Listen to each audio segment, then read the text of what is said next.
What's going on, y'all? It's Masterpiece. Y'all already know what it is. And I'm just here with another simple question. It's late at night, and it just came into my head just now. If meat, quote unquote, or for better terms, flesh, if flesh is beneficial for the body because it somehow has nutrients that you can't find in plant life, and if it's so much better for you, especially if you're trying to make the gains in the gym, which is superficial, then why isn't it that you don't eat humans? I mean, think about it. Your aunt passes away, your grandma passes away, the funeral maybe happens, and then there goes another body wasted when you could have been eating it. I'm sure that if the human bodies, if the human is the most advanced thing on the planet, then maybe it stands to reason that the most beneficial thing to eat out of the flesh family would be human flesh. But you bring that up and people say, no way, hell no, what are you thinking? And that is because of one thing, because they know them. They have a personal relationship to that person, so they're not going to consume them. Same thing with your pets. When your pets die, you're not eating your pets. You're not eating your dog or your cat like they do in the East Orient. And I'm not being mean. I'm just saying that they utilize animals, different animals and different parts than we do here.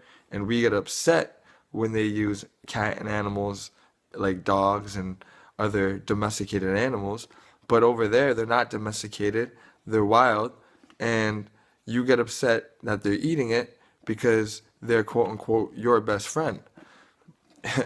But when it comes to eating your true best friend, like your actual human best friend, or your mother or your sister or whatever, you say it's off limits because you know them. But because you don't know the cow or you don't know the chicken or the fish personally, you're not going to eat them. But I bet if you had that same cow or chicken or fish as a pet and you played with him every day and you fed it every day, then you wouldn't want to eat it when it passed away either. You'd want to bury it. So the only real difference between the flesh eating is whether you know the thing or not. So why don't we take the whole personability aspect out of it and look at it purely through a nutritious health standpoint? If flesh is nutritious for you and good for you, then why aren't you going to eat all of it that you can?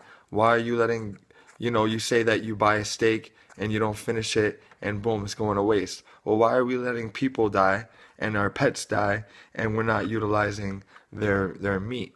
It sounds crazy, right?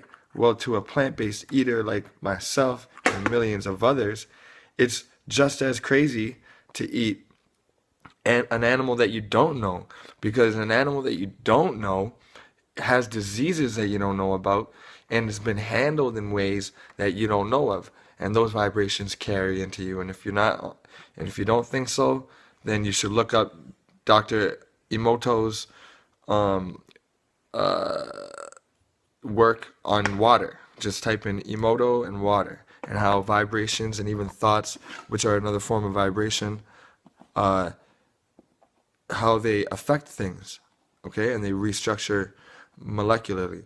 So just a little thing to think about, all right? And that's my basic question, is if flesh is so good for the body, then why do we let so much of it go to waste via our loved ones and our friends, all right? And our pets, all right?